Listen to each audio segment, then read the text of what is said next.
Throughout most of the 19th century, the wristwatch was a piece of jewelry worn by women. Men carried pocket watches. It was during the Boer War in 1899 that British soldiers decided fumbling around for a pocket watch during battle was a serious waste of time.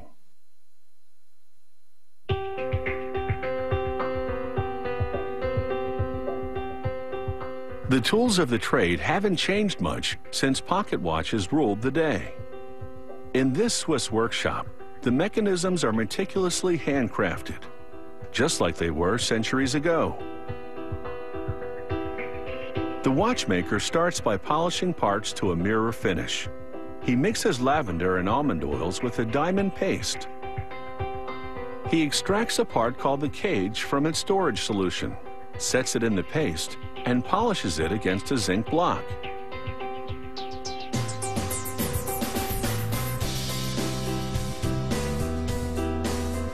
He brushes the dust off the cage with a soft piece of wood. Another watchmaker polishes its edges, removing tiny bits of material so other parts can fit to it. The technician attaches gears to the cage. These gears are the balance and escape wheels. He fixes the gears on tiny rubies because they don't wear down easily. The second half of the cage completes this mechanism called the tourbillon. Invented in 1789, these rotating gears in a cage counteract the effect of gravity on timekeeping for more accurate results.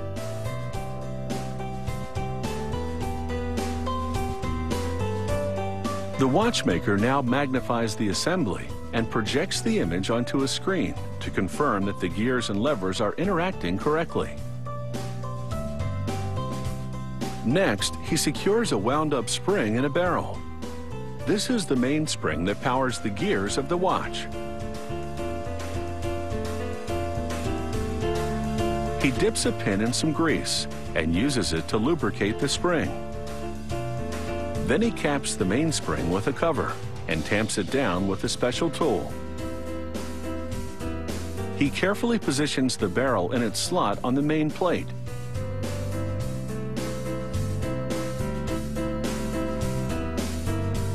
The watchmaker now installs another series of gears on the main plate.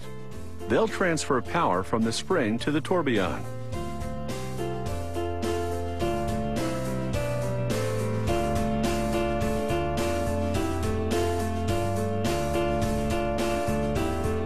He attaches the bridge to the gears to act as a pivot as they turn.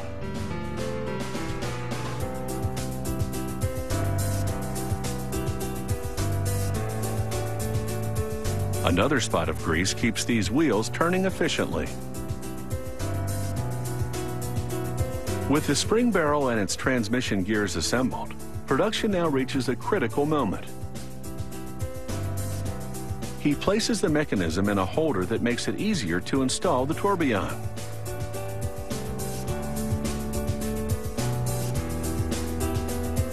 It's a tricky job. The cage must be precisely positioned for its gears to receive power from the spring. He now transfers the mechanism to another holder to insert the winding stem.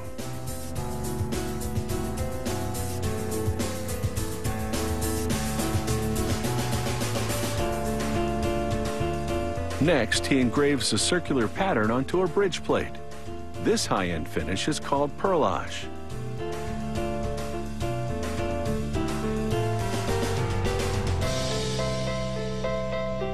The technician attaches the textured bridge to the dial side of the watch.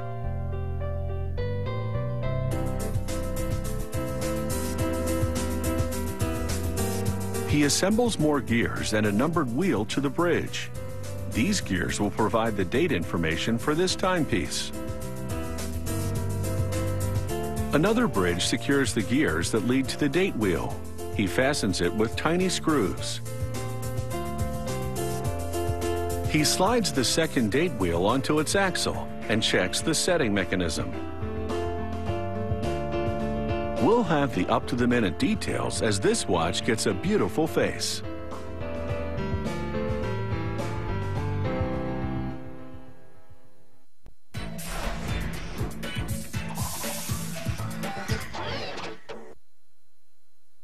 Even in the age of digital and electronic wristwatches, the mechanical watch has an appeal that's timeless. Some are among the most complex in the world and can cost in the six-figure range.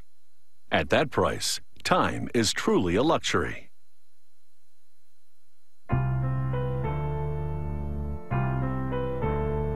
In a factory nestled in the scenic Swiss countryside, a highly skilled team has assembled the inner workings of a luxurious tourbillon wristwatch.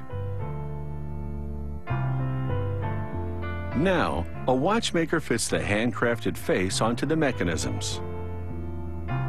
Using a special tool, he presses the hands onto an axle at the center of the watch.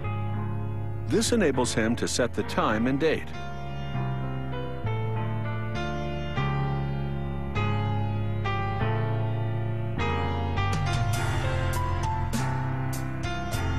The watch will be encased with 18-karat red gold bezels sealed against the elements with rubber rings. He now fastens the middle casing to the mechanism, then completes the installation of the winding stem and crown.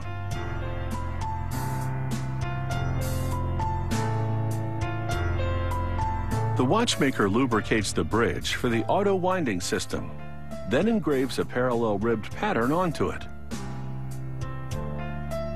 This adds visual interest to the bridge, making this luxury watch look good inside and out.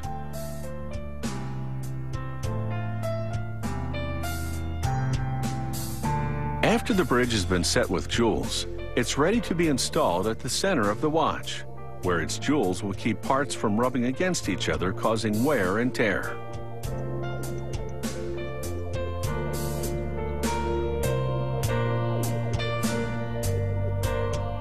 An artist now engraves the rotor that's to be attached to the bridge.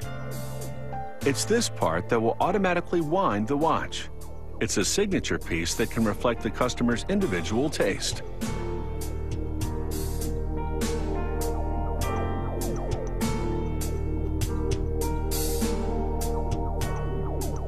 This stylish-looking rotor is now ready to be secured to the bridge. Once installed, even the slightest movement will cause this rotor to oscillate, and that action winds up the mainspring of the watch.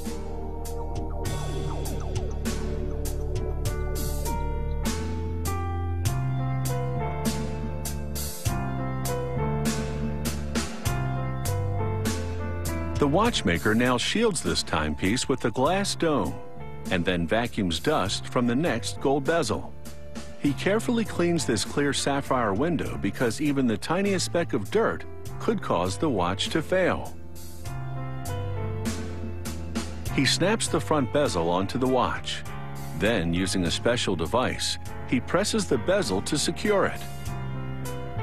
This action also squeezes the rubber ring between the bezel and the watch to create a waterproof seal. This watch will now be water resistant to a depth of nearly 330 feet. The back casing screws into place so it can be removed for maintenance work during the life of the watch. Using a special tool, he tightens the casing to just the right tension. He then inspects the watch to confirm that the rotor moves freely within the case. Next up is a computer analysis of the mechanism.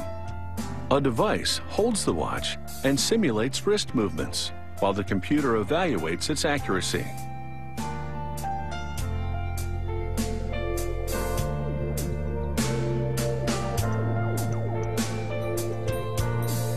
That's the sound of a minute repeater, which is a feature on some models. When triggered, it chimes the time. And now this watch takes the plunge into a container of water. If bubbles appear, it would signify a leak, but there are none, so this watch is waterproof. This incredible watch will set you back $150,000, but it will be an heirloom piece that stands the test of time.